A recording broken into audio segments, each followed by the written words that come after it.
Gotta get the mic all set up here. Hi, everybody. Welcome back to Chemistry 140.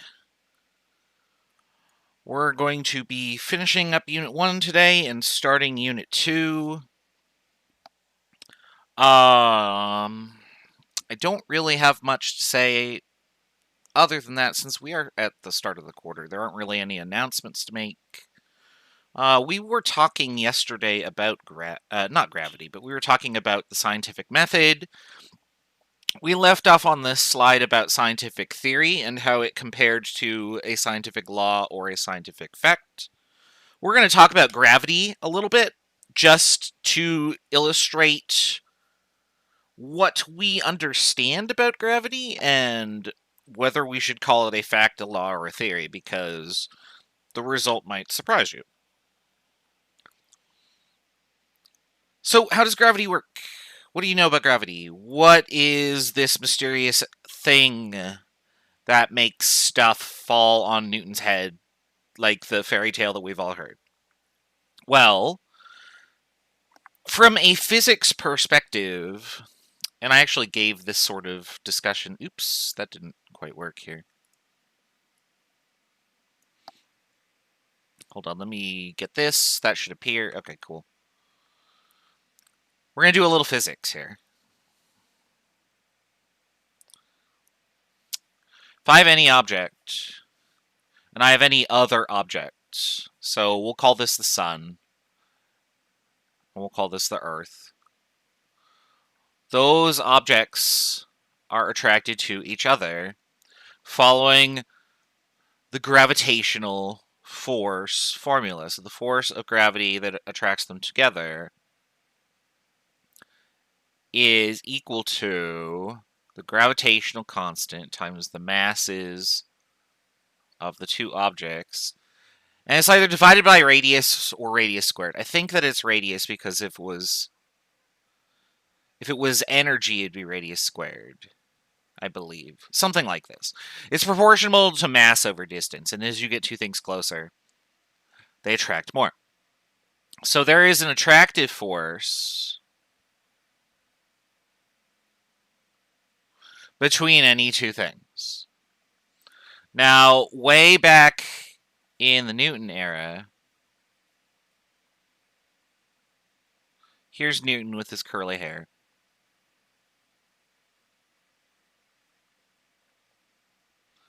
There he is. The legend goes that he sat on an apple tree, and the apple fell on his head, and he went, there must be something called gravity. Why would it fall down and not say up or sideways? I personally think Newton was a lot smarter than that, and he probably rationalized this well before sitting under an apple tree. But at the time that this happened, supposedly, to Newton, the idea of gravity was not very well understood. And so, in order to understand a phenomenon, a good philosophy was to test the phenomenon. And so we can do a bunch of experiments that have to do with gravity. And so we can test all sorts of things. And generally, those tests are going to involve dropping two things at the same time. So you might drop, I don't know, an apple. And then you might also drop a bowling ball. Or I guess coconut in this case. And you let them drop, and you would notice that they would hit the ground at pretty much the same time. And you would go, oh, okay.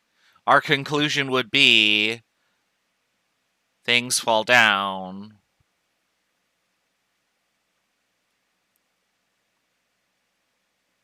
at the same speed or velocity.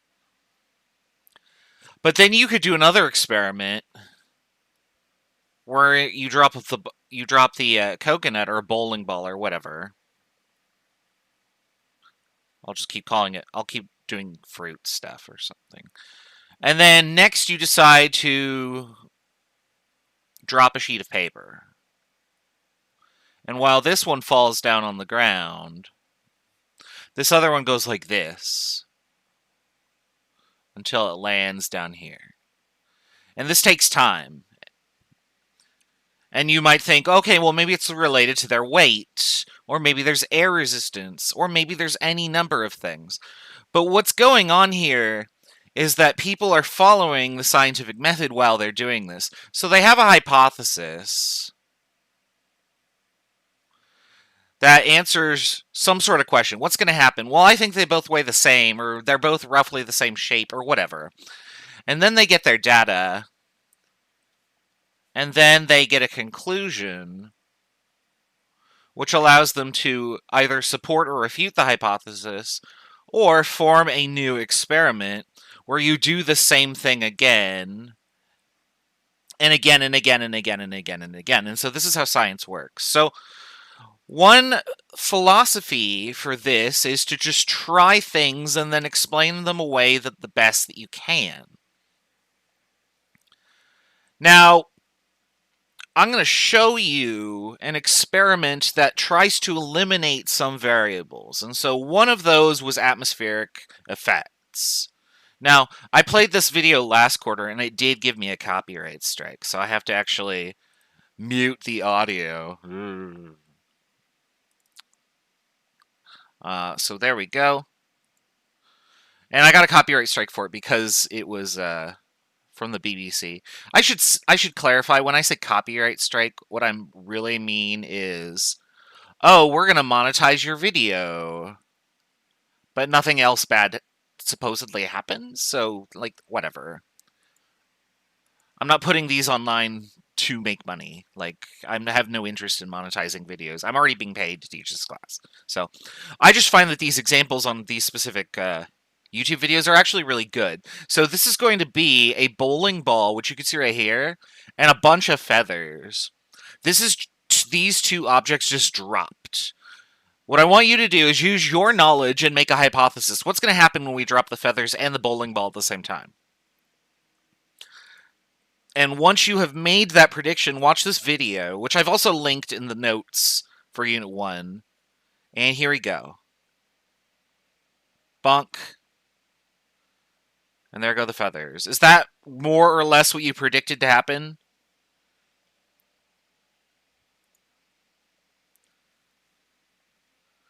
Probably, I would assume, because you've probably done the experiment with feathers or other fluffy, airy things before. So now what we're going to do, we're going to do the same thing, but we're going to do that in a vacuum. So this guy in the video that you just saw here is standing in a vacuum chamber. And what they do is there's doors. Oops, I'm not clicked on the thing. Right here, there's a giant door that slides shut. And once it's shut, a bunch of pipes will pump out nearly all of the air, like 99.99% of it. They will reduce the atmospheric pressure in that chamber to less than like 0.1 torr. I do not see any errors on the stream feed. It looks like everything's okay so far. Stream health. Stream health is excellent. Yeah, it says everything's fine. Oh, you guys can see that. I don't actually want you to see that. I do have one error that is just like, oh, your resolution is not the same as what you're streaming. And it's like, yeah, my monitor isn't 1080, it's 1200. Whoops. Okay, that's all right. We're going to click on this link. I just don't want to accidentally reveal my stream key or something and then have people start... Oops, sorry. Have people start trying to stream random content or whatever. Okay, so now in this part of the video, this is the same video. I don't know why the button is marked Mega Speed Trigger, because that's silly. But they're going to release the bowling ball and the feathers at the same time in vacuum. And this is the result when they do that. Now, it's in slow motion, just so you can see the effect. Also, they're playing dramatic music, which is what copyright struck me before. We'll do like 2 seconds of that. Yeah, like... silly. But anyway, as you can see, when there's no air present, what happens? I've never seen feathers bounce like that, and it's actually kind of amusing.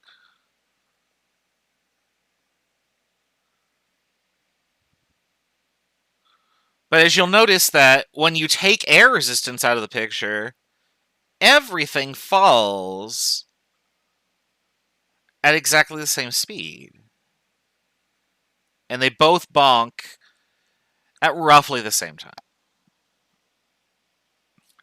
So this experiment actually eliminates a lot of variables for us. And it also proves that air is made of some sort of matter. So when I say vacuum, what I mean is an area with no air or gas in it. Sorry, not a vacuum as in like a vacuum cleaner. Although that operates on the premise of a vacuum. Yeah, a vacuum is a region of space that has no matter in it.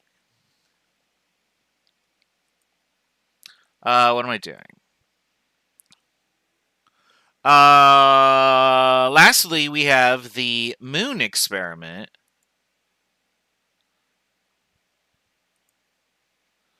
And unfortunately, this video is really, really bad quality.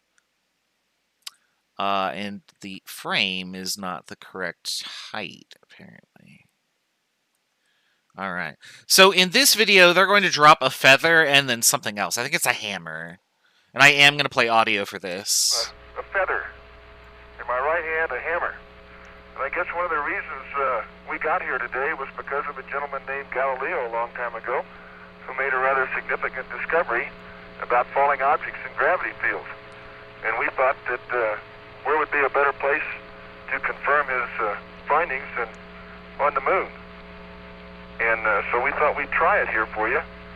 The feather happens to be appropriately a falcon feather for our falcon. And I'll drop the two of them here, and hopefully they'll hit the ground at the same time. Boop. How about that? So you could kind of barely see it. I'll do it again in slow motion. Let's see if I can find right here. So, just in case you didn't know, on YouTube, you can push the period or comma keys to go frame forward one at a time. So I'm advancing one frame at a time here. Frame, frame, frame, frame, frame, frame, frame, frame, frame. And so you can see it's super pixelated. But this experiment done on the moon, they dropped a hammer and a falcon feather. The hammer was on the left here, and the feather was on the right. They fell at roughly the same time, as opposed to doing the sway, sway, sway thing. So,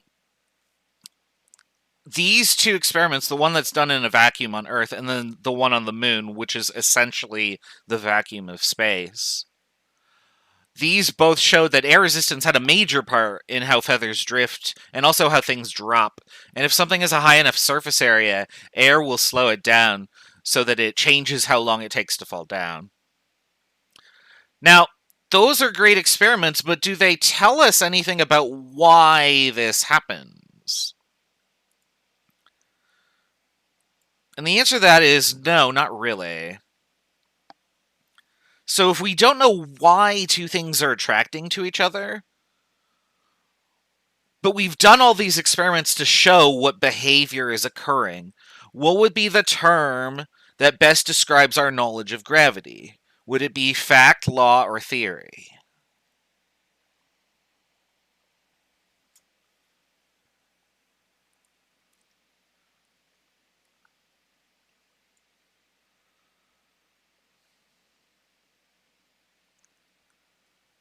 So the best answer is, for gravity, at least at current, all we have is a law of gravity. And there is actually a sort of rule of thumb that helps you discern whether something is a law or a theory. And that rule of thumb is, if we go back over here and I scroll up, if all you know about something is a formula, then all you've got is a law. Because the formula is not telling you why this is happening. It's just showing you what happens. And I will learn that there is a force between any two objects some distance apart. I don't know why that happens, and the formula doesn't tell me. Now, that's not universally true. You can figure out the theory and have a law. But if all you know is the formula and you don't know anything else about it, then it's a law. Very recently. This is like within like the last year or two, I want to say, maybe 2018 or so.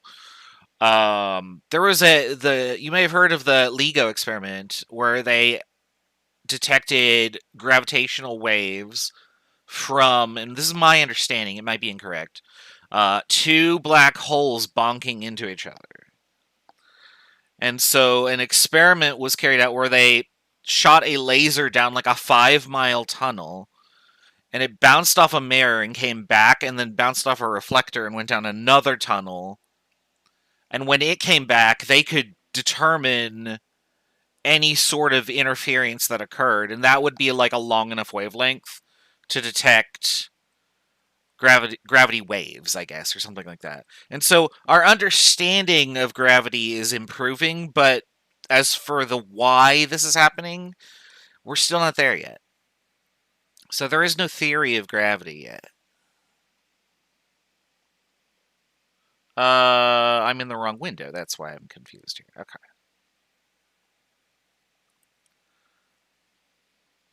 Okay, so our summary of the scientific method. So, using observations that you generate, you can create a hypothesis, test an experiment, and then derive a conclusion. Our understanding of these experiments that we do helps us define scientific laws, which are summaries of how matter behaves, but don't explain the underlying detail. And from laws and very specific experiments, we can devise theories which explain why matter behaves as it does. It's the underlying detail. All right, that was the first section for Unit 1. So if you have any questions, let me know. Let's briefly talk about the limitations of science. There is a fundamental issue that needs to be addressed when we talk about science. And that is that when we generate scientific facts, we are not generating scientific truths necessarily. I'm actually just finishing up a game called Paradise Killer, and the tagline for the game is actually the facts and the truth are not one and the same. And that is actually a very appropriate thing to say with regards to science, because a fact could be these objects fall down, but the truth of why that happened may not line up with what facts you have over time. And so it's very important to differentiate that even though I'm using the word fact, we are not using the word truth in these circumstances. Okay? So there are no absolute truths in science, and that may sound really weird to you. Why would you distinguish between fact and truth here? And that's because you could find things that are facts, but they might lead you to the wrong truth. And that possibility exists all the time. Let's talk about an example that happened a few centuries ago, and you might have heard of this. So let me, that sometimes my Photoshop bugs out when I try and use it. All right, so you might have heard of this story. Long ago, there was a model of the universe that looked like this. Here's the Earth, and here's the Sun. And the model was that the Sun goes around the Earth, and everything else did too. So here would be Venus, this would be Mars, and so on and so forth. Then someone came along and said, well, wait a second. I think that the model's actually like this, where here's the Earth, here's Venus, here's Mars, and my orbits shouldn't crash into each other. Earth and Mars will not collide right here. I'm just a shitty artist, so don't worry. What did I just... There we go. That's not something that's going to happen, so don't worry. So this model was accepted forever. I believe that this is called the Copernican model. And this is the Galilean model.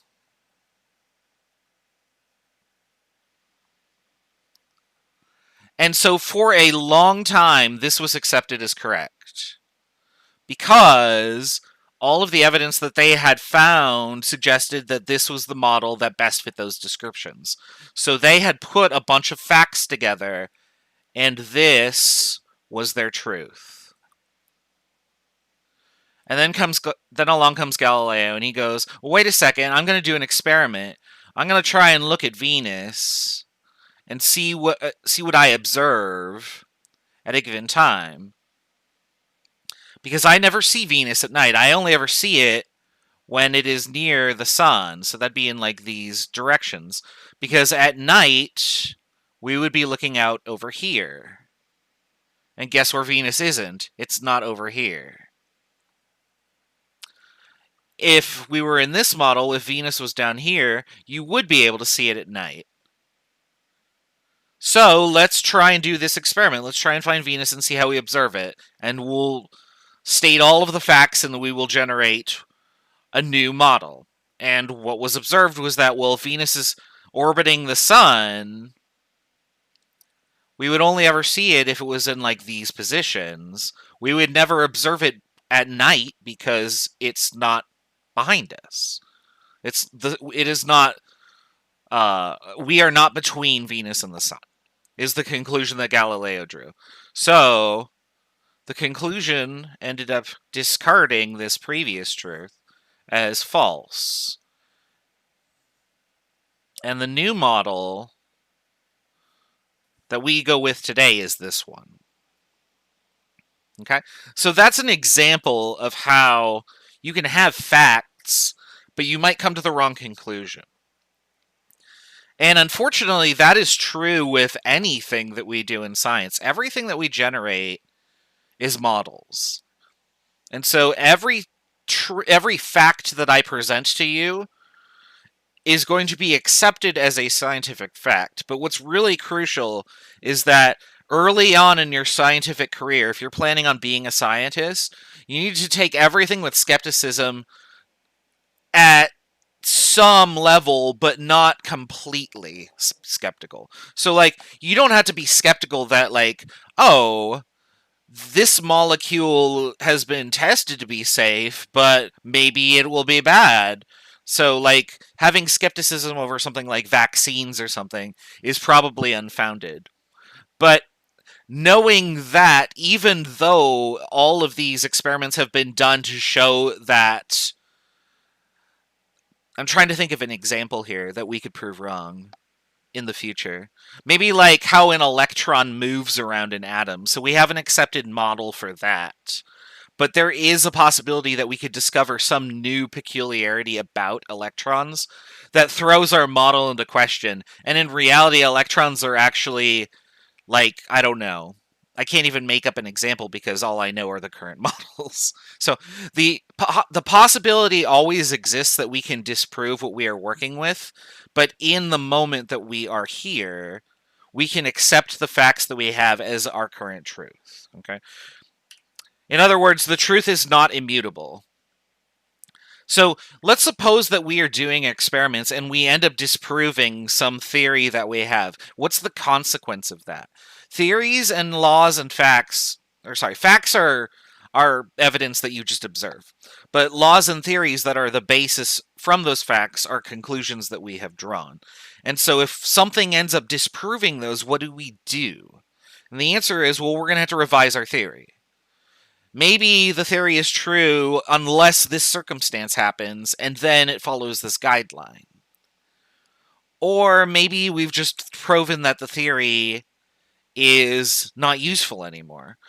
The Copernican model of the solar system, not true. So do we need it anymore? No, we'll just discard it. So if there is one takeaway from here, the takeaway that I want to give you is that you can never prove anything true in science. You can only ever prove it false. And so what science really strives to do is it is going to take a bunch of ideas about what can happen, And then one by one, get rid of the ones that are false until all that remains must be the truth. At least until a better explanation comes along. Okay? That's science in a nutshell, or at least the result of it. If you have any questions, let me know. Because this is a very philosophical sort of thinking, and we don't really deal with philosophy in this class. We only really deal with the results of science as a whole because it's an intro class. In Chem 161, we will actually start with the philosophy of science and talk about how Greek philosophers are stupid because they didn't actually do any experiments and stuff like that. But it's good to keep this sort of thing in the back of your mind that, okay, can I be critical of this experiment? Is there something I can test to poke a hole in it? And it's important to be able to do that test and not just interpret information without testing it. I'm trying to be very careful and diplomatic about what I'm saying without going full tilt on anti-vaxxers are idiots, sort of that theme. But while it's important to be skeptical, make sure that behind your skepticism is an experiment that you can test to show that skepticism is valid. All right. I think that's it. Hooray. I forgot there's music here, so let me do that again. There we go. Hooray. Oops, I gotta click over here.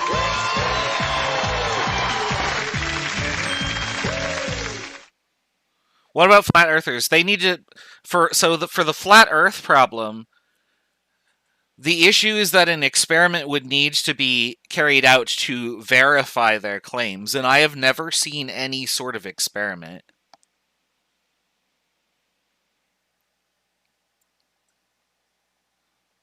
Whereas the other side of the coin for like the, I don't actually know what the round earth theory would be called. I mean, it's just planets are spherical. that's the fact. There is plenty of evidence to support that. So that's the sort of thing. If you can't propose an experiment and then test the experiment, what you're doing is basically bullshit. So that's science. Like, if you aren't doing science and you aren't proposing experiments and then trying to test those experiments, you're not doing science. And thus, you're just making shit up. That's basically how it works. So, if you want to propose anything, you're totally allowed to do that because there is always the possibility that you might discover something interesting and new and novel. But if you don't test it and you don't have data to support your experiment and your hypothesis, then you're basically just playing around. There's a great line on Mythbusters, and I forget who said it. I don't remember. But they were doing an experiment, and the experiment was one of those myths that was like really, really stupid sounding. But they decided, oh, well, let's try changing the conditions of this in different ways. And so one of the guys was standing there writing down the information as they did it, and they said, the difference between science and fucking around is writing things down and then looking at it. And it's absolutely true, because if you are throwing a ball at the wall and it bounces off the wall,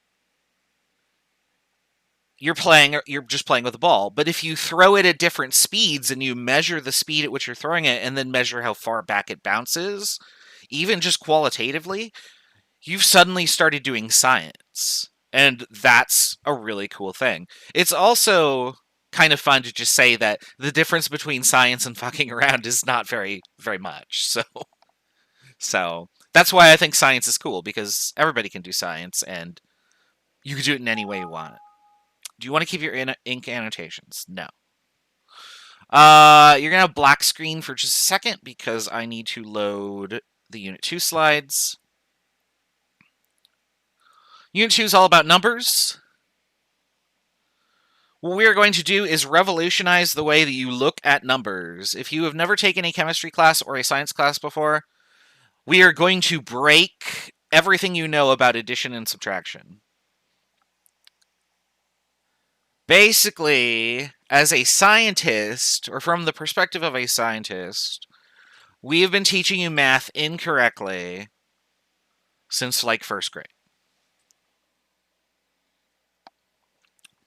Now, what I should say is we have not been teaching it to you completely correctly, but as far as I'm concerned, it's being done wrong.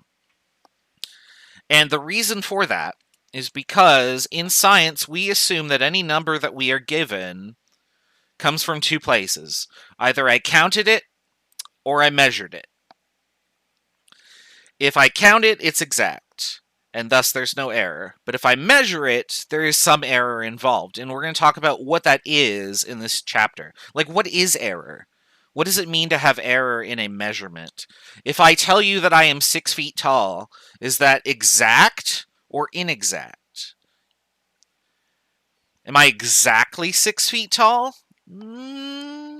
Are you exactly 190 pounds? Are you exactly 37 years old? Like, it doesn't really make sense to say, yeah, I'm exactly 37 years old because I've gone exactly 37 times around the sun.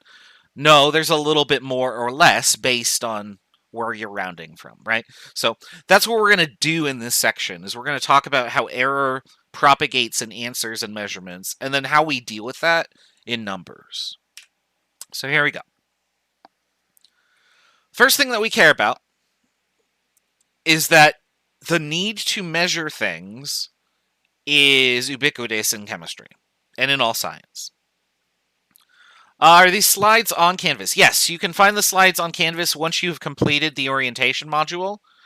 It will open up all of the other units. You just scroll down in the modules tab. These are just 3 examples of quantities that you can measure. How much blue powder do you have? You measure a weight. How long is the tube that I'm putting this liquid in so I can measure its volume, for example? You can measure that in centimeters. How much liquid does this beaker hold? You can measure that in cubic centimeters or milliliters or whatever. But what's important is that when we are taking these numbers, called measurements, that the measurement has 2 properties associated with it.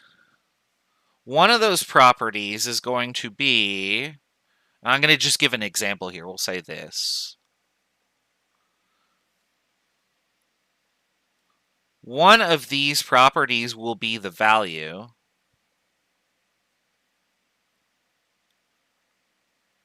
And the other will be the unit. In order to have a measurement, you need both. Now, where do measurements come from? A measurement must be made with some sort of tool.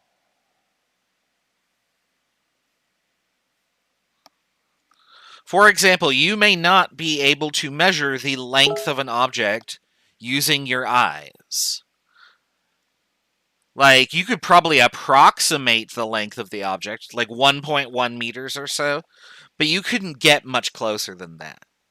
Just like I can't estimate somebody's height by looking at them. I'd be like, oh, you're about like 5.5 feet tall. Oh, you're about 6.5 feet tall. But I couldn't tell you their height like to 1/10 of an inch. That's not possible. I don't have that level of precision. So we need to use a tool to do that. Now, depending on how the measurement is presented, and in what context, you may be able to get information out of it. But as a scientist, you may be looking at various things without context. So if you saw this sign on the highway, you would immediately know what the context is. But in a laboratory, if I just gave you this number by itself, this is the question you should ask. 65 what? To a scientist, this sign on the highway is completely worthless. Sure, I was going 65, officer, meters per second. Turns out 65 meters per second is about 100 and something miles an hour. That won't hold up in court, by the way, but it would hold up in science. If you don't include the units, then your answer is wrong.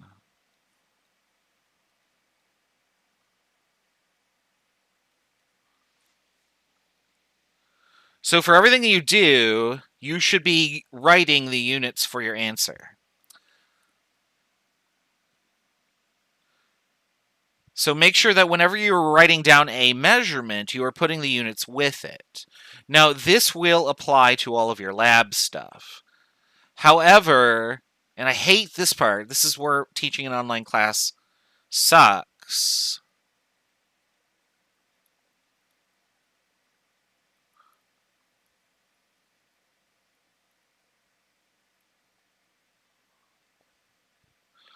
On Canvas, on quizzes that ask you for an answer to a numerical question, such as a ball weighs 4 kilograms, how many kilograms would a 30 boxes of balls weigh if each box held 12 of them, or something like that? You would get a weight in kilograms. Canvas will only want your number. And the reason that I have to do it that way is because for the formula problem type, it expects a number, but it will not allow you to type letters in it. So you can't type any units. The other alternative is that I set it to exact answer only. And then if you typed in, like, say, if this was the answer, if you typed this, Canvas would mark it wrong because this character doesn't match. If you typed this and you didn't put a space in, Canvas would mark it wrong. Oops, sorry, if I did this. Canvas would mark it wrong because it was expecting a space here. And so Canvas would literally only accept this permutation. And I don't want to deal with that. Like, there are so many ways that that can go wrong. So I have to use the number mode, which allows you a range of answers in case you have a rounding issue. So on Canvas, don't enter your units unless I specifically say, what are the units? Include them here. But it's very important to note that in any other application in real life, if you were doing this in a classroom and I asked you, how many kilograms is it? And you wrote down 65 as your answer, I would mark it wrong. Because I would say, what are the units of this number? You have to include the units. So even though I'm not asking you to do that here, I do want you to be cognizant that you need to be including the units in any other context than Canvas.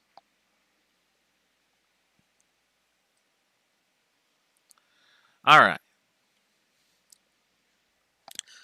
Now, earlier at the start of the lecture, I talked about numbers that are exact or inexact. So there are two different ways to determine a number. You count it or you measure it.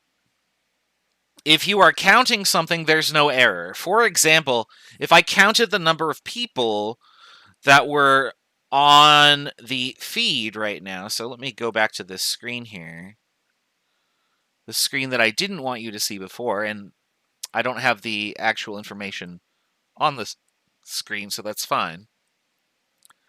So if I make this bigger, you can see that right now, at the time of this recording, there are 15 people who have viewed or are viewing this video. And one person that liked it. Thank you. Like and subscribe. No, I'm just kidding. I don't give a shit. Oh, now there's 16. Somebody just tuned in. Okay. What YouTube is doing is it's counting the number of connections that are there. Can it make a mistake? Not in the sense that it would miscount them, because the algorithm is pretty accurate. But when I say that, is there any error in that measurement? What I mean is it more appropriate to write this as the number?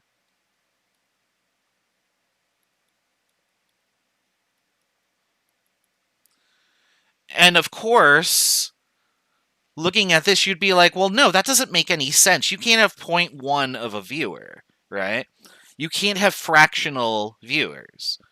Just like if I had a box of marbles and I counted the marbles, I couldn't have fractional marbles. Those are units. Like, those are discrete things. So for anything that you count, there's no error associated with it. We're going to treat those sorts of numbers as exact.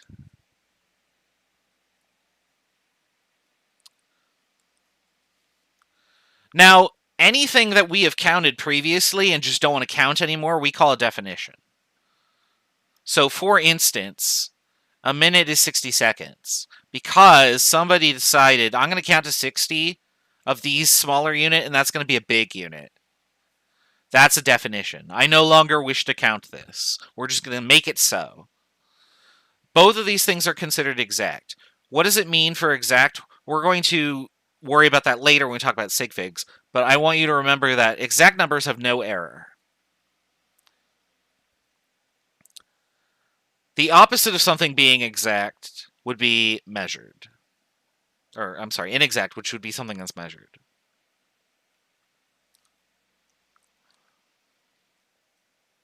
Okay. This is just another example. A second is defined as how much time it takes light to travel this many meters, or how much time it takes for a cesium atom to exhibit this many transitions. 9,192,631,770. And a computer actually sits there and counts that, believe it or not. If you want more information on how the heck that works, you can look up the atomic clock, which is how we define seconds now. And it's kind of cool. All right. So now what we're going to do is we're going to look at things that are inexact.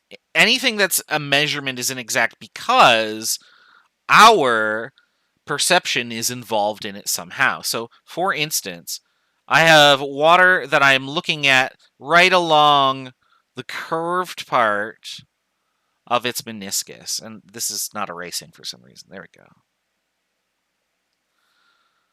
So, in case you didn't know, for any liquid that fills a container, it will fill it with a curved little aperture right here. And the way that you measure is you want to measure at the bottom of the meniscus right here, and that will be its volume.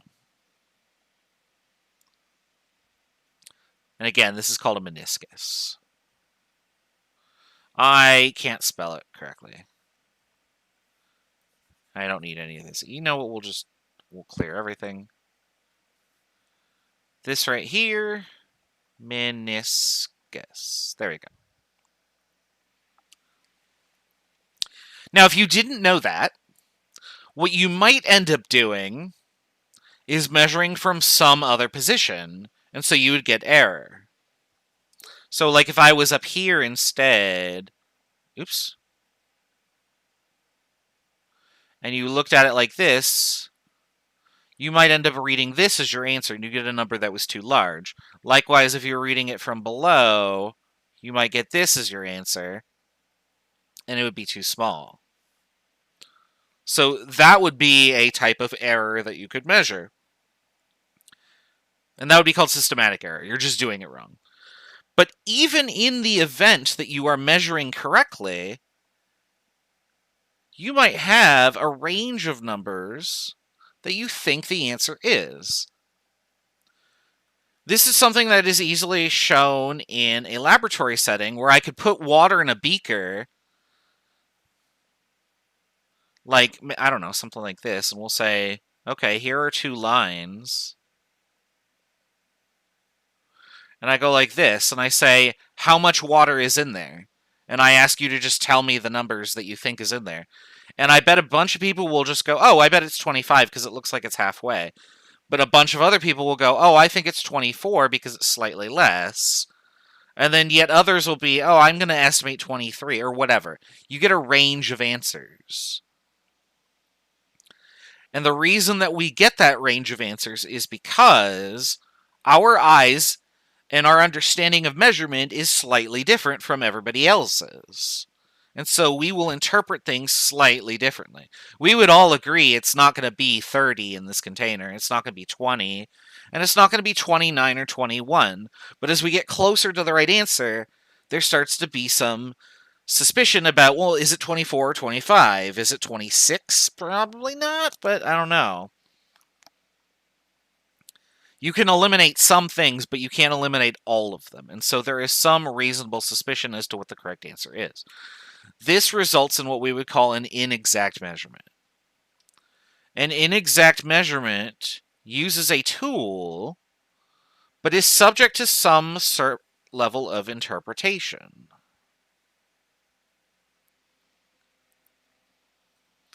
Any measurement using a tool is inexact. Down here we have our summary. If it's something you can count, and by count I mean reasonably count, it's exact. If it's impossible to count and you need to measure it, it's inexact. Now, what do I mean by reasonably counting? For instance, is it possible to count the population of Seattle reasonably? You should immediately think to that, well, I'd have to count every single person in the city, including people that are homeless and not on a record in any sort of database. And that should immediately make you think that's not possible, because there are just too many people to leave not a single person unaccounted for.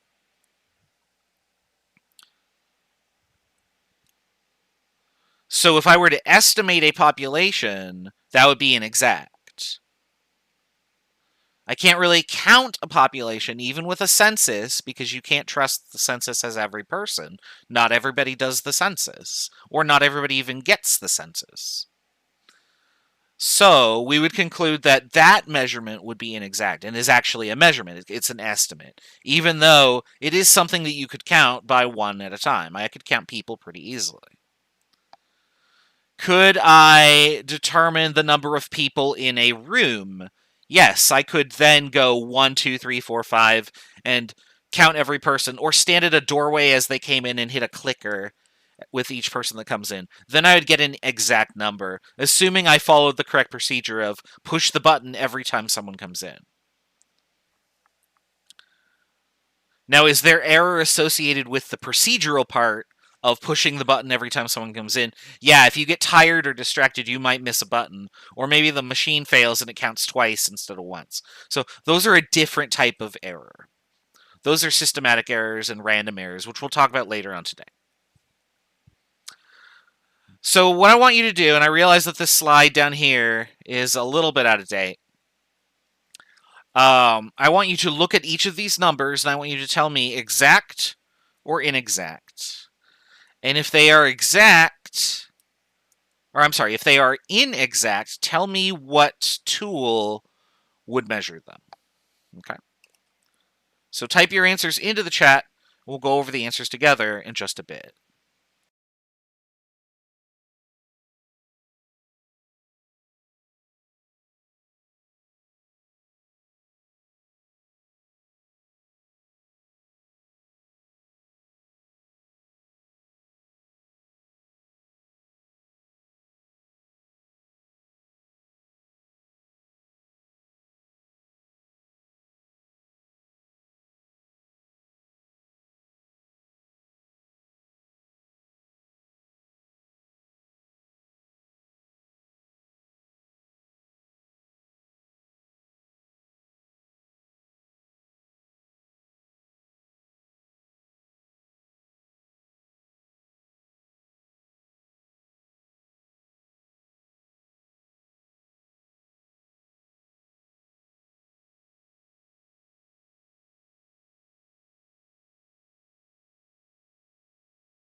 Someone asked about the weight of a Jeep Wrangler, and that's the wrong window.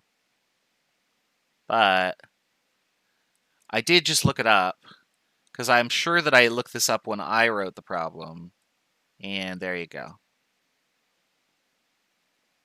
So it is a 2-ton vehicle.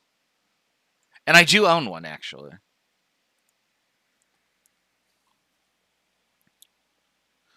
It sure does not drive like a 2-ton vehicle, though. Like, holy crap, it's like I'm driving on like a pin. I can turn like crazy in that thing. Far better than I can in like anyone else's car.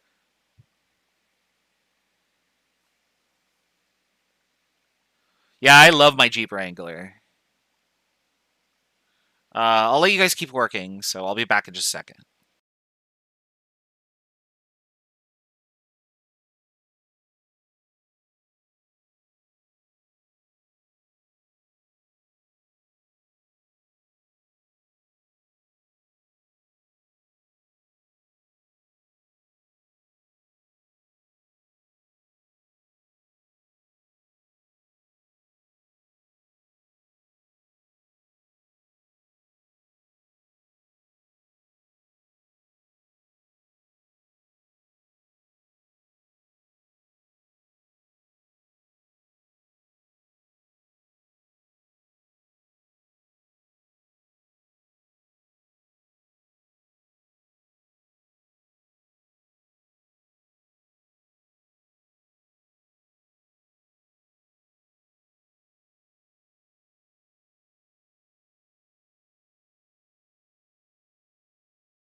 All right, I see a bunch of answers in the chat, so let's go over the answers together here.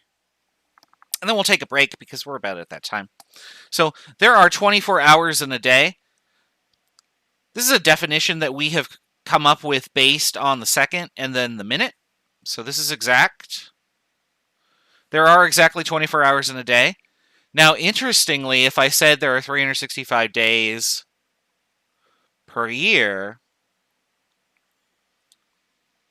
then the answer to this one would be question mark. Because we do define a year as 365 days if it's a calendar year. But what about a solar year? Well, then it's a little different. It takes a little bit longer for the Earth to go around the sun than 365 days. In fact, it takes about a quarter of a day extra, which is why we have leap year. So every fourth year is one extra day longer. And in fact, it gets more granular than that. We can go down to like leap minute and leap second, and those things exist. So be very careful when you see things that look like they're counted, because it turns out that depending on the definition you are using, it might not be.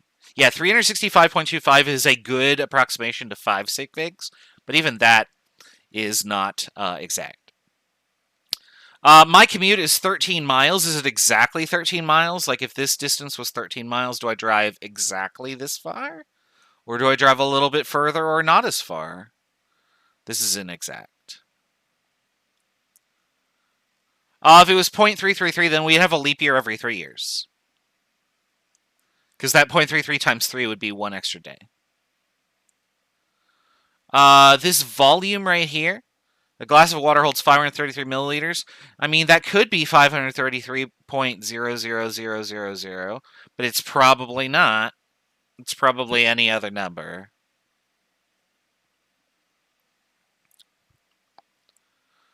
I walked 4,096 steps to the store yesterday. I could actually count that, or more specifically, a device called a pedometer could count that. Can you walk 0.8 of a step? Like, can you put your feet all the way forward and go, oh, nope, just kidding? Like, does that count? No. So this is counted. Something that's counted, we're going to call it exact. Now, is the distance that you walk inexact? Yes, that would be inexact, but this number of steps that you counted is exact. Be careful about what's being asked. The mass of my Jeep Wrangler is 2,009 kilograms. That must be inexact, because it could be 2009.1, it could be 2008.9, etc. The year is 2020 and it is cursed. That is exact because we are just counting years one at a time. There's your answers.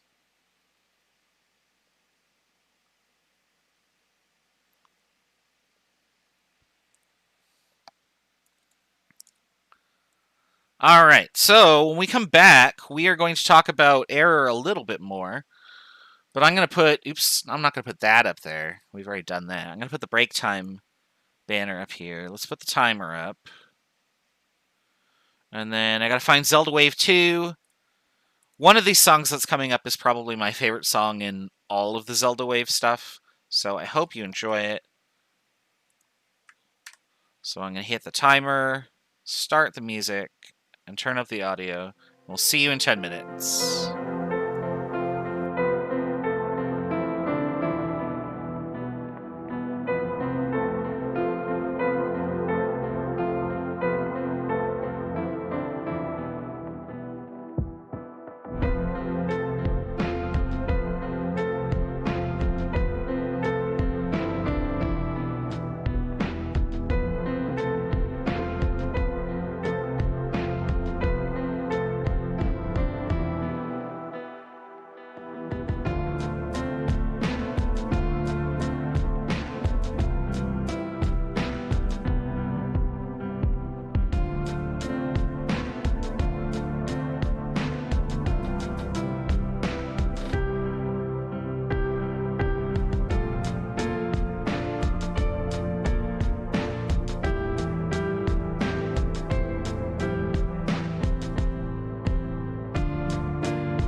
Pretty close.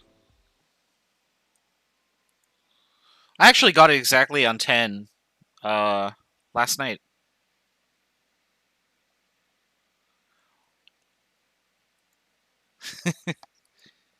Yes, I totally crushed it at that any percent round of 10 minutes there. 10 minutes done in 9:59.97. Let me close this. Oh, I don't want to pin it to the taskbar. I want to. Your splits have been updated, but not yet saved. No, I don't care. It's a timer. All right, let's talk a little bit more about measurements and how we can quantify the error. Excuse me. How we can quantify the error in terms of the measurements that we make. Yeah, I got exactly 10 minutes last night, so. Already there. All right, so the generally accepted practice for whenever we make measurements in the laboratory is that you're going to want to do a bunch of measurements and then take the average result and say that that was the result that you got. So, for instance, if I was going to do an experiment and the experiment needed like 100 grams of water, I would weigh out 3 samples of 100 grams of water and then take the average of the actual masses that I got. And if that was close enough to 100 grams, then I would think that that's fine. But there's a lot of different ways that you can average out results and get the average. So, in order to minimize our error in our measurement, because you can never get exactly the number that you're working with, the averaging effect is important. But it's also really important that your data is close together. Because if I had, like, say, a number line here, let me draw a number line real quick. And this is my target right here. And I get this number, and I get this number, and I get this number. Those are pretty close and would average out to the correct, or close to the correct answer. But by the same token, I could say, okay, well, this is my target. That's actually not going to really work for that. I could say that this is my target, and I could get this, that, and they would average out to be very close, even though my average requires numbers that are very, very far away from it. So we need to consider both of those possibilities when determining error. So the first type of error that we're going to look at is called systematic error. Actually, let me look at this number here. I guess we're going to look at both the errors at the same time. So we're going to talk about accuracy and precision here. So I'm going to take these numbers that 4 students reported for the volume of this diagram right here. And so this goes to about right there. Not a very straight line, but that's okay. We'll redo that.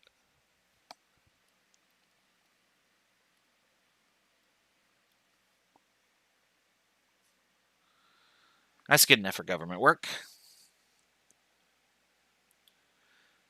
So, based on these measurements that were made by students and what you see on the diagram here, would you conclude that they have measured close to the correct answer or close or are far off from the correct answer? And hopefully what you would conclude is that, yeah, these are all pretty close to the right answer. So, looking at their results and then comparing it to the correct answer, if I were to take this average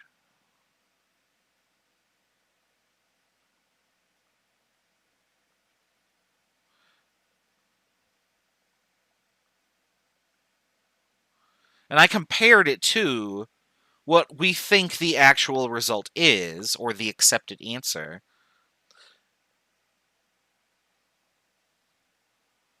if they are one and the same, we consider that the average is accurate. Accuracy is how close the average result is to the accepted answer.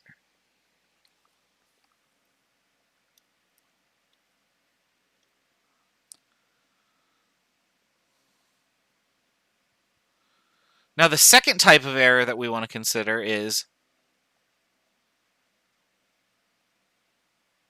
how close the answers are to each other.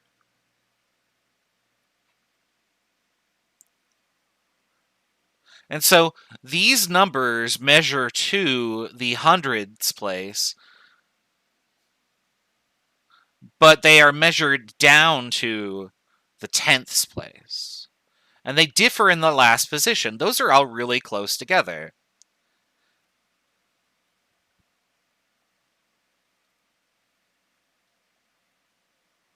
So if they're within about 5% or so, then what we would do is we would say, okay, then these are close to each other. What we call that is precision. These numbers, as shown, are precise because the numbers that are written are close enough to each other that we can trust they aren't random. The measurement was done with a high degree of skill. Okay, so those are the two terms that we need to know. Precise is how close your values are to one another. If they're within about 5% or so, we'll call it precise. If they're not within that, they will not be precise. And then if the average of the numbers is close to the accepted answer, we'll call that accurate. Now, it's possible to have both of these. It's possible to have neither of these or only one of these. We're going to show that on another slide here in just a second. So there's our definitions again. Little error between the measurements is precise. Lots of error between the measurements would be imprecise. If you are averaging close to the correct answer, we would call that accurate. And if you are not averaging close to the correct answer, we would call it inaccurate. Now, for accuracy, it's kind of relative. For this example that I use here, I'm picking a number that just falls on the scale here. So if I took the average here, the average would be like 554, which is right here. Looking at that, you can obviously say, oh, well, that's not very accurate because they're off by a whole milliliter.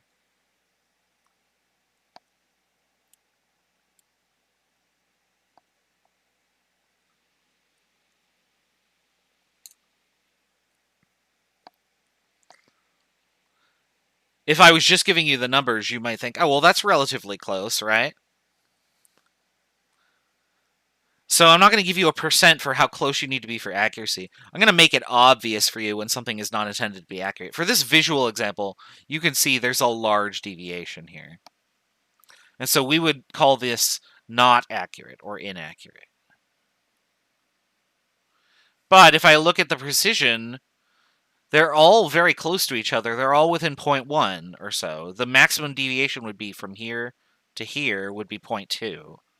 So we would still say they are precise.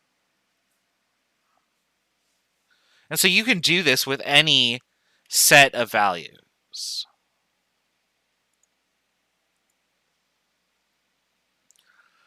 I'm going to show you parallax error in just a second, but I just want to show you these targets. Where are the targets? There we go. So whenever we look at something with regards to data, we need to consider the average. For these, what I'm going to do is I'm going to just draw like an X and then say that the average is right between them. I kind of missed there. Let's try that again. So there would be my average right there. There would be my average. There would be my average. So let's assume that these are people who are firing rounds at a practice range or something like that. And so this person up here, we'll call them number one here. They're not number one in reality. They're actually really bad. This is a newbie. So their accuracy leaves something to be desired because they were off a significant distance from the bullseye. Their precision is poor because their result, I'm going to just leave the result here. was just a random spray and pray sort of pattern. Now, obviously, that's not very good. So, situation number one in the lab would be one that we would hope that you would avoid. That you just get random data points and throw them on a graph with no correlation. Like, this would not help you at all. Number two is also not very helpful. This is what I like to call the statistician's bullseye. So, and the story for that is, like, suppose that you have... So I'm trying to draw antlers here. So here's my deer.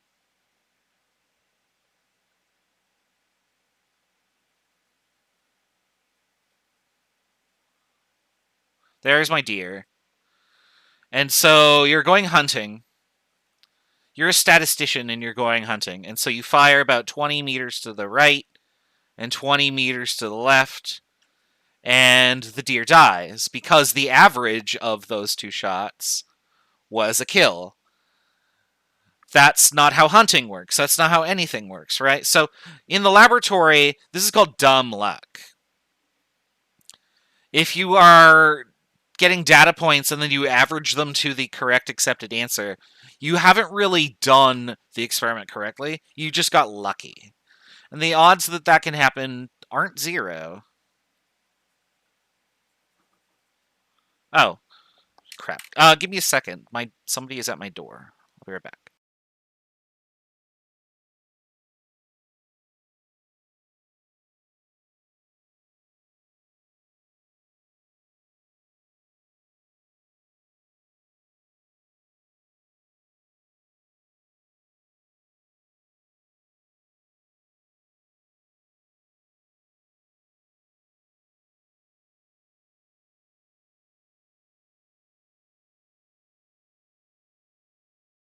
Sorry about that. All right. Down here, in situation number 3, which is now red, I don't know why. This person knows what they're doing, but there is something clearly wrong with their marksmanship. So you can tell that this person is skilled because getting a result that averages together very closely like this is very difficult to do. I don't know how many people have actually practiced using a firearm before. But it's very hard to group shots together consistently. At least at first. There is significant deviation from the bullseye here, but the person is getting the same error every time, which would lead you to believe that, okay, well, maybe there's something wrong with how the tool is being sighted or something. So maybe, like, the gun isn't sighted correctly, or there's a significant amount of wind, but it's the same amount of wind every time. That sort of thing.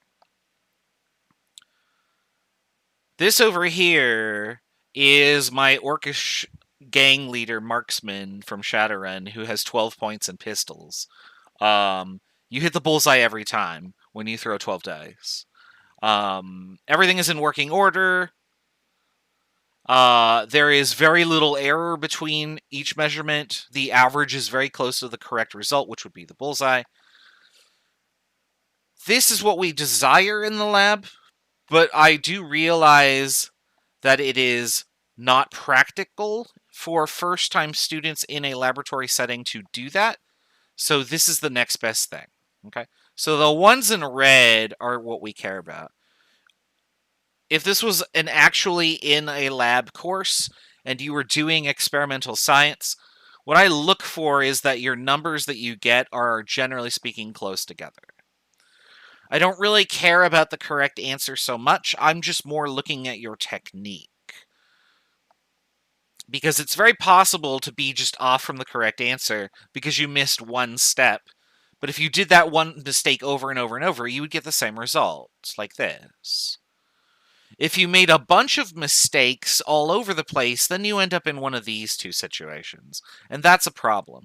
It's okay to make one mistake because you're learning, but if you're essentially going in and doing random shit, then I can tell by looking at your data. If you get one data point that's way too big and then another that's way too small, then that's an issue.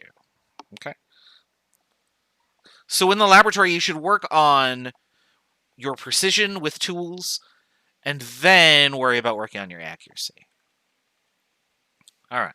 So let's talk about different ways that you can make mistakes. So let's suppose that you had an experiment where you had to read a device and you read the device incorrectly without realizing that it was an issue. So we're going to look at something called parallax error, which will be in this. That's the wrong YouTube window. There we go. That's the right YouTube window. Oh, why did it turn off? I hit the space bar on accident.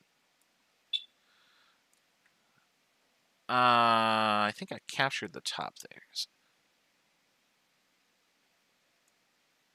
Is this the... Yeah, okay.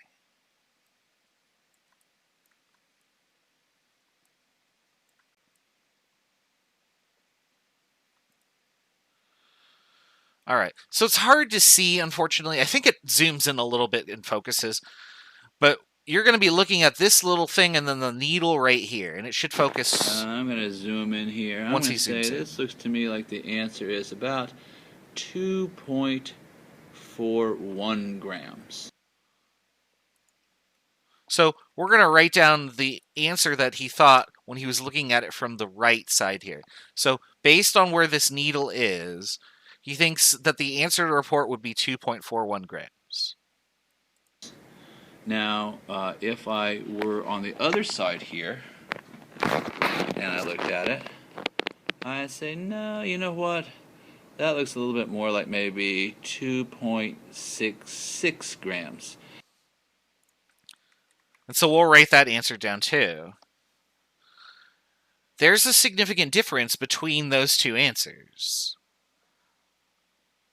So the correct answer would actually be reading the balance head on. And neither one of us is correct.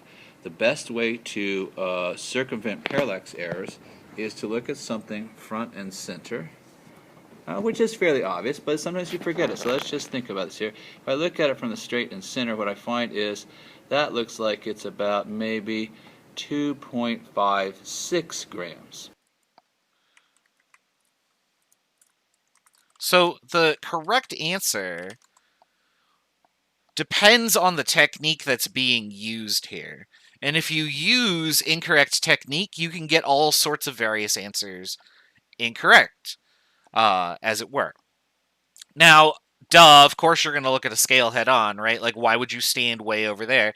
But one, maybe not everybody knows that, so maybe it's not a duh. And two, what if the scale is vertical or in a different orientation or some other arrangement that you're not familiar with? And Steve, stop messaging me. My coworker's messaging me.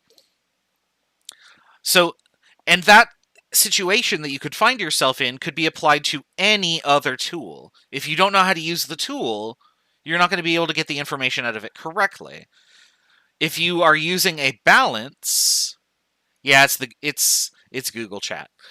If you're using a balance but you don't hit tare with an empty weighing boat on it, and you just put something in the weighing boat and put it on the balance, the mass that you're going to get in there is the mass of the weighing boat plus what's inside. And so that would be incorrect. Any of these errors that are basically, hey, you did it wrong, these are called systematic errors. A systematic error is, generally speaking, the fault of the user in how they are obtaining the data, or a fault of the device because the device is broken. 95% of the time, I would say, a systematic error is the responsibility of the person using it.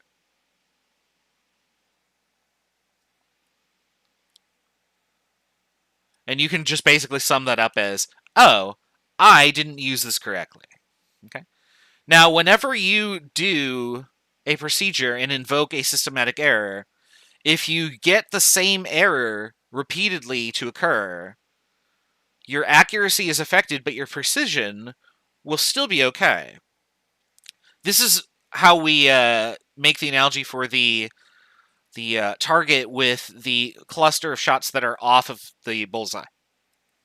You could be proficient and know how to use a firearm, But if you have the same error affecting you every time, you get the same wrong result.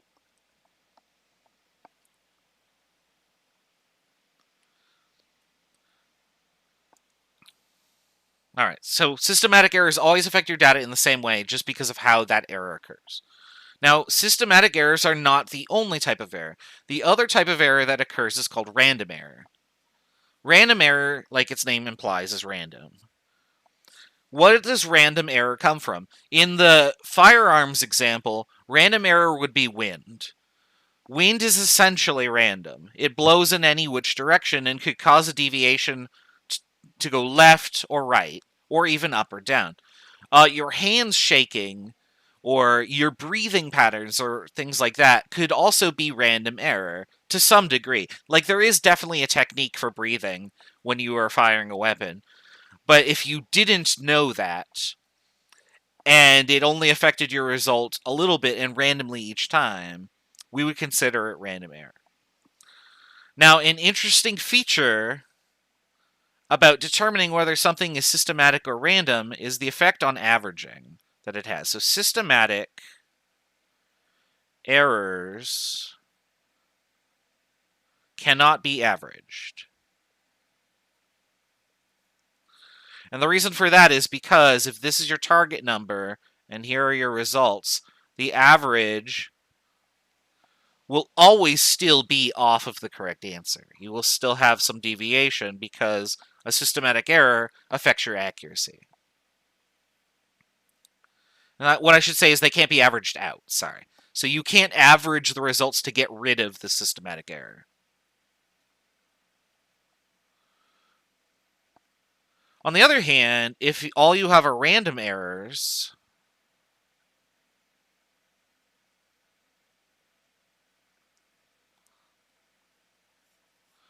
then you can average those out. So if this is your correct answer and here are your results, you can average them out and get something really close to the correct answer. If you have both systematic and random errors, averaging only gets rid of the random error effect. The systematic error impact will always be present.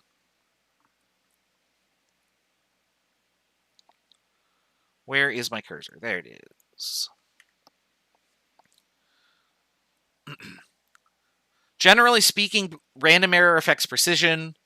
Systematic error affects accuracy. However, random error, depending on the nature of it, and systematic error, they can both affect each other. But the primary impact of precision is from random error, and the primary impact from accuracy is systematic error. And this is just the slide that talks about averaging, and there's our picture. Okay. So again, our goal is to try and be both precise and accurate. But if you have to pick one to work on, it's precision. Not that we get to use the lab anyway this quarter, and we probably won't get to use it next quarter either. I believe that all teaching is online through spring quarter. Perhaps in the summer quarter, the vaccine will be rolled out enough that we can. So when you eventually get to a lab in 161 or 162 or whatever, just keep that fact in mind. Work on your technique so you can get a reproducible result, and then you can work on just following the directions. All right. The next thing that we're going to look at is we're going to look at the actual numbers that we generate from tools and discuss how accurate they are given the marks on the tools themselves. Now, whenever you measure the length of something, you are only approximating its length. And the reason for this is because if I had, let's say I had this tool right here, here's my ruler, and it goes 1 inch, 2 inch, 3 inch, 4 inch, or something like that. And I'm measuring like the width of my cell phone. So I'm going to hold my phone up to the screen here. And I realized I didn't have like a 0 point here, so we'll call this 0.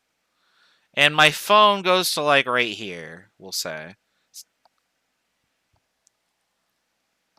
And now my question would be, okay, well, it landed right on the line for 3 inches. But is this the length of it, 3 inches, or is this the length of it? Now, anybody who looks at this number is going to be, it's not that many zeros. There's no way.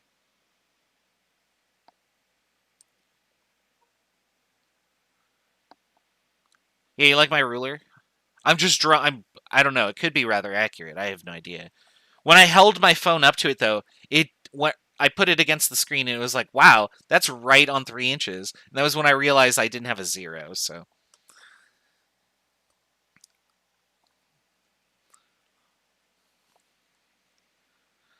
all right. Now, these numbers that we measure are always going to have some degree of error. For this right here, I could not get these numbers out of it. I could get the 3 for sure, and then maybe the second one if I didn't estimate it to some other number. Now, if I give you a tool and an object and say, tell me the measurement of this, my goal is for you to get the correct answer every time, which means that we need a systematic way of making a measurement. And so what we're going to do is, by using an example, we're going to describe a way to make any measurement for any tool. Okay, and so this is how this works. So here's an actual centimeter ruler. It's blown up because the whole number intervals right here, so this and this, these are centimeters. This object goes all the way back to the beginning of the ruler, which is flush at 0. And our measurement would go to right here. And the question that we're going to ask ourselves is, what is the correct measurement to make for this ruler? Now, without me saying anything, I want you to type what your answer is in the chat. If you haven't looked at the slides yet, type your answer in the chat. How long is this object based on where I have written that line? If you have looked at the slides, don't type in an answer because you already know the answer. And we're going to show, hopefully, that there's a bunch of different perceptions of what the correct answer is.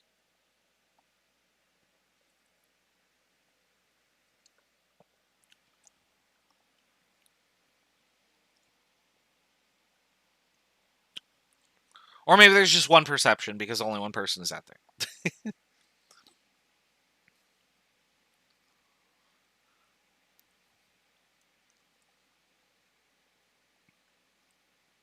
There we go. I think YouTube just had to catch up a little bit. So we had gotten a bunch of different answers, and any or all of them could be right, or any or all of them could be wrong. But what you have shown is that there is a need for a specific way so that we all generate the correct answer, or at least as close as we can with our perception, right? So here's how we're going to do this. And I forget if this shows up on the next slide or not, but make this a little bigger. And then we'll get rid of our Galileo here. Galileo Figaro. All right. How to measure anything. Wait, where'd my pen go? I have the wrong end of the pen.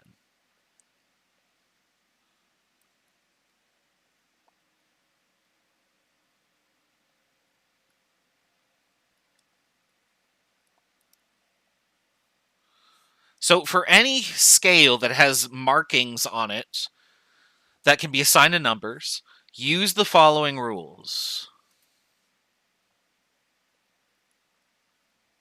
So identify the value of the 2 marks, the object. I added the word F for falls on the end of my object. I got object.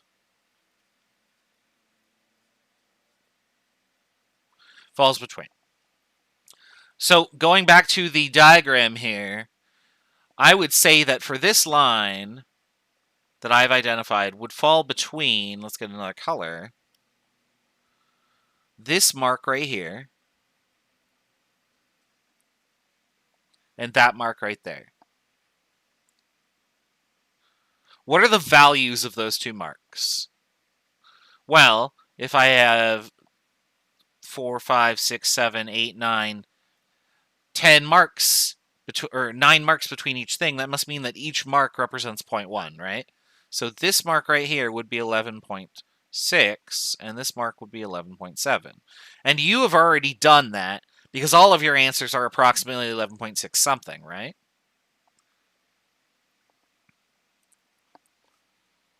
So now what we're going to do, now that we've identified all of the marks, step 2 is going to be write the value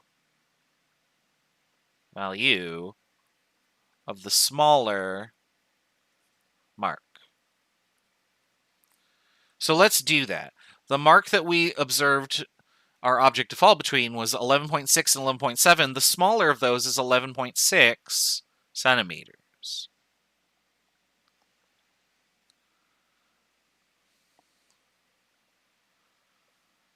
And then finally, step 3, estimate the next one digit. Okay? So what that means is that I would estimate this as my next digit. So 11.6, sorry, not right. Time to retract that message.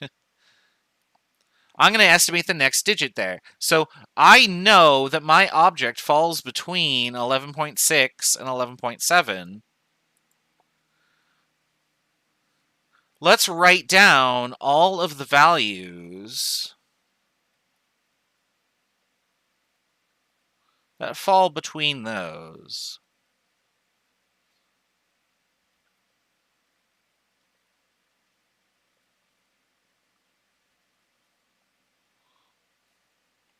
All right.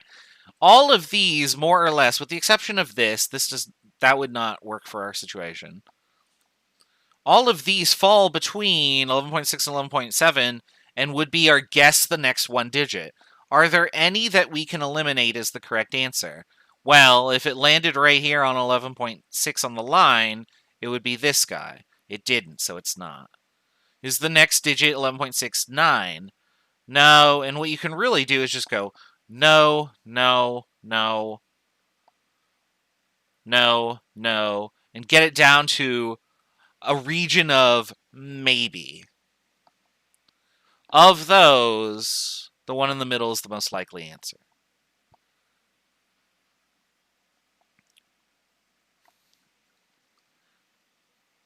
I didn't realize you couldn't see that all the way. That's okay.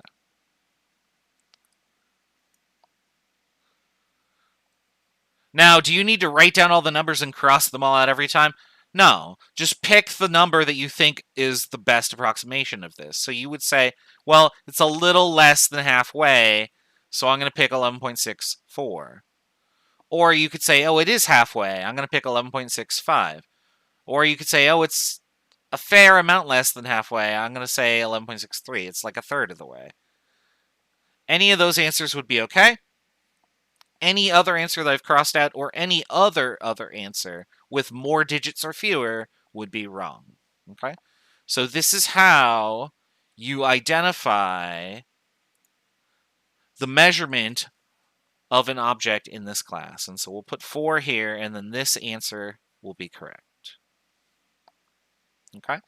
So for the tool that is shown on the screen here, I was able to identify the marks that go to this place. Oops, you can't see that. There we go. So I know these numbers for sure, so these are certain. This last digit here is our estimate. Because I copied these slides from, or not copied these slides. I copied my template from a class that had finals week, and I forgot to disarm that. So we'll just disarm that. I forgot to disable that. It's not an explosive. So ignore that it says finals week. That's supposed to be there during finals week to let people know that, hey, it's finals week. Apologies for that. All right. Whenever you measure anything in this class, or in any science class, you want to use these rules. Okay? Identify the 2 marks, write the number of the smaller mark, that's going to be your certain numbers, and then estimate the next 1 digit. Okay? That is how we get a correct measurement.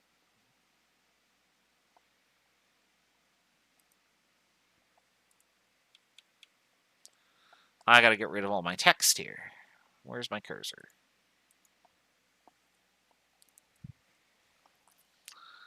All right. These are the rules that we just talked about, just in case you didn't have them. Let's do another example. Let's look at, oops, that didn't zoom in. I can't zoom in on there. What I can do is this.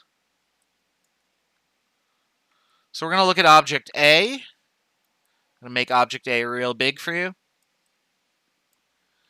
I want you to tell me the measurement that you should write down for object A. Enter your answer in the chat, and then we'll do the exact same process that we just did.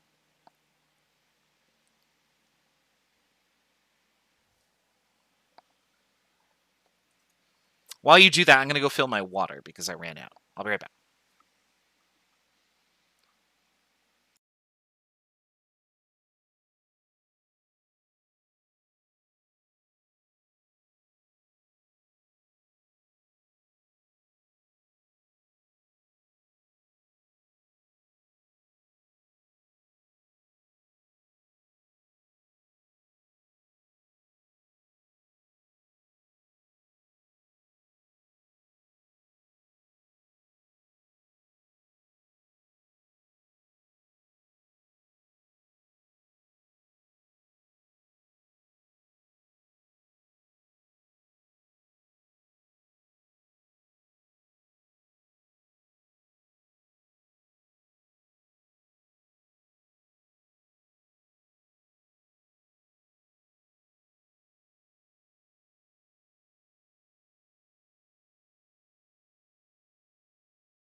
All right, I'm back. Sorry about that. So now we're going to apply the same rules. Oops, I didn't mean to crop. I wanted to just resize it. We're going to apply the same rules, which are still here. I'm going to just take this part of the drawing and go delete. So I'm going to look at the marks, and I'm going to write down the smaller of the 2 marks. So I know that my marks are every 1. My object falls between the mark for 4 and the mark for 5. So I'm going to write down the smaller of those 2 marks. And then I will estimate the next 1 digit. I know the 1's place. That's my certain digit. Let's estimate the estimated digit. And I would estimate it to be 5. So 4.5 would be the answer I write down for this ruler. Now, 4.4 could be close to it. Maybe it looks like it's a little bit less than halfway. 4.4 would be okay. But if I added any more digits, that would be incorrect because I can't guess those digits. I don't have enough resolution to do that on this ruler. Let's do another example with ruler B. So here's ruler B. With this, I want you to estimate its length again, using the same process. Okay? So once you have figured out what to measure for ruler B, let me know and we'll go over the answer.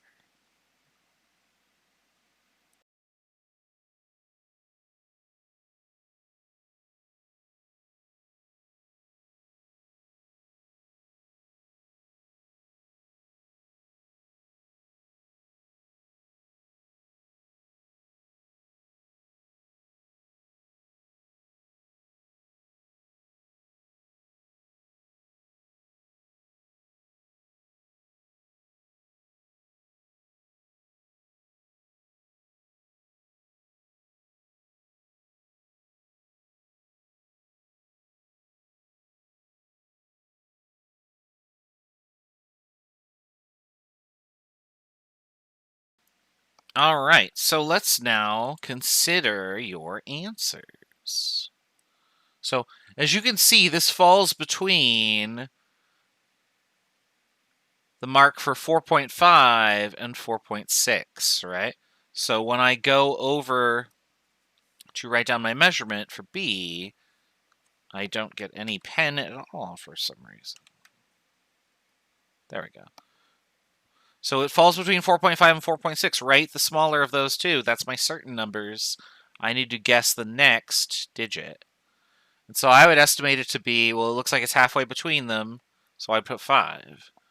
Maybe it's a little further. I could put 6 or 7. Any of those is fine. All right, so that's how we measure objects. So there's my numbers that I wrote down.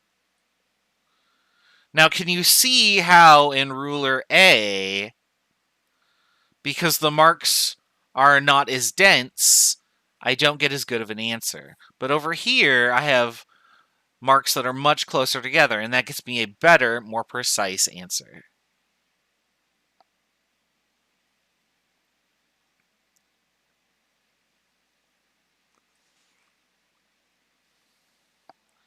So the number of decimal places that you can write down is based on the tool that you have. And if there are more marks, or the marks represent smaller numbers, you can get smaller and smaller and smaller numbers that you can write in your answer.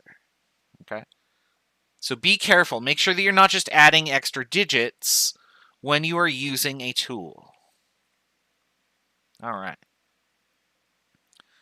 Now, the last digit that is written down, that number is the uncertain digit. That's your estimated digit, right?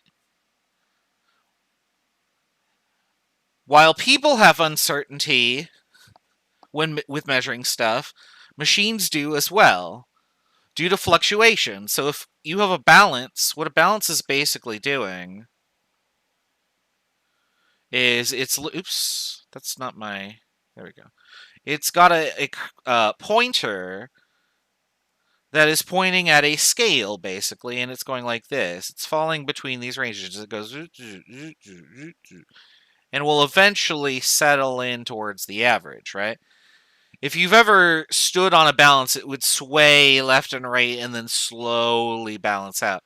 Or if you stood on like a bathroom scale, one of the old ones with the wheel on it, what it'll do is it'll wind all the way up to your weight, and then it'll go too far, and it'll go back a little bit, and it'll go forward a little bit, and it'll just keep going back and forth until it settles. For things that are really, really light, it will just do this for almost forever, and it will just fluctuate. In those cases, whenever you see that, write the average, and write it down to the number of decimal places that you see. So if a balance flickers between 0.259 and 0.261, take the average and write 0.260.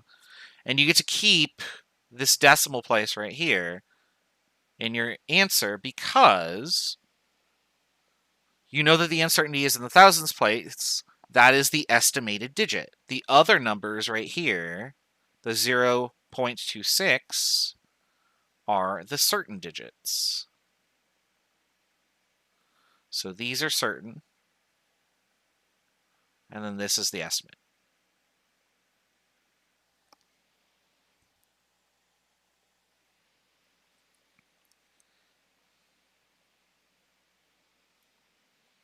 All right. So I have a few questions here. These are related to precision and error. We're going to talk more about like what measurements you get on a tool in the next section, which we're going to do next week. But I want you to do is look at these numbers at these scenarios. So consider the scenario in its entirety. Tell me the type of error and tell me what will be affected by that error. Precision or accuracy. Okay? Oh, excuse me. We'll go over the answers in just a second, and then we'll call it a day.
Uh, so this is just a little bit of a tutorial for people who don't know. So if you are on YouTube, and this is that parallax video error that I've got. So let me try and get more of this visible here. So this is probably what your interface looks like for this video right here, except my video inside or not. If for some reason your video starts to get like all poor quality, there's a button right here that says settings. What you want to do is go to quality and click the highest number that you see available. This is a really bad quality video, so it's only going to go up to like 240. But my broadcast should be in 1080p because that's just what I have it set to. So set the quality to 1080p if that is not what it is set to, because if your connection gets interrupted, it will try and downgrade it because it takes a lot less data to show a video at 240 than it does at 1080. Okay, so that's the number one thing to check if your connection is faltering, and especially if the video looks like it's really grainy. I don't know if there's a button that I can push to simulate that.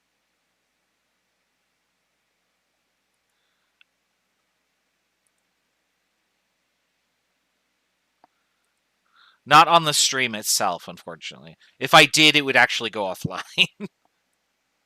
Which I definitely don't want that to happen. Okay. Did that help you? Cool.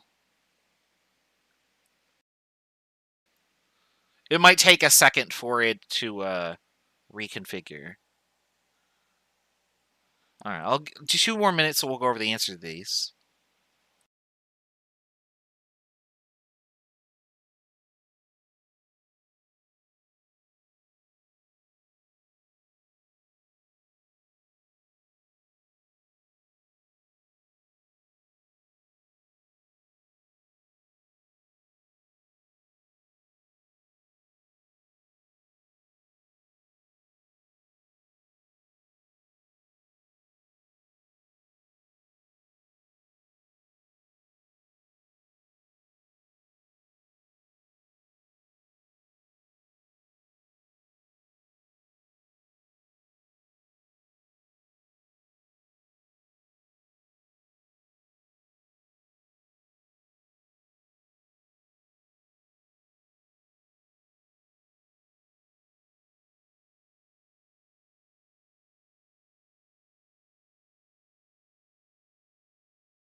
Alright, real quick, just to go over these types of error.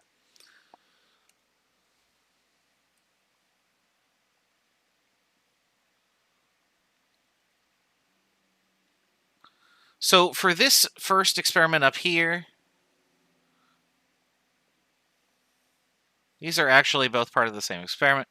So the student forgot to push tare, and the weighing boat weighs 3 grams, and then the masses that she reported are 4.15, 4.24, and 4.19. If you put some powder into a 3-gram weighing boat and it weighs 4.15 grams, you're going to be getting a lot less mass than what you are reporting. And so these numbers are all far larger than the amount of mass that she's reporting. So because the accuracy is affected there, this type of error is systematic. Forgetting to hit tare on the balance and then weighing stuff is a systematic error. How will the results be affected? So accuracy will be affected by this type of error because it's related to systematic. Excuse me. Down here in the second example, a student is measuring water at the graduated cylinder and gets 3.61. The student's lab partner gets 3.60. What type of error is this? This is random error because they're both doing it correctly, but their perception is a little bit off because it's hard to determine what a number would be based on where these lines are. How would the students' errors, or how would the students' results be affected by this? Random errors affect precision.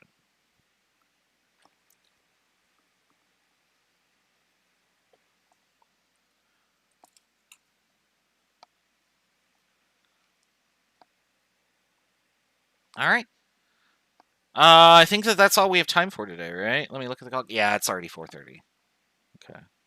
That's okay. We're learning, so if you make mistakes at the start, as long as you realize, oh, that's the mistake I made, and then correct it, then hooray, learning. I don't care if you're wrong here. I mean, if I scroll up, remember this part where everybody was wrong? Yeah, like, who cares, right? That's what we're here to do, is we're here to learn. I can't read Morse code. I know that that's not S. That's all I know. All right. Thanks for coming out to the lecture today. I realize that it's been a really rough Wednesday and Thursday. I hope that this served as some sort of distraction, but was also a good review of how measurement is done. Make sure that you are going over the practice problems, which you can find in the modules tab on Canvas. If you have any questions about the worksheets, first check the answer key once you have done the problems, then ask me. I still haven't heard from anybody from 140 if they want to make a class Discord server. Remember, I can't do it. Somebody else needs to. If anyone knows how to do that, make sure that you send me a Discord server invite. I will also join that server if you want me to, and then I'll post it on the class board for everybody to see. That's all I got. Have a wonderful weekend, and I will catch you all on Tuesday for the next lecture.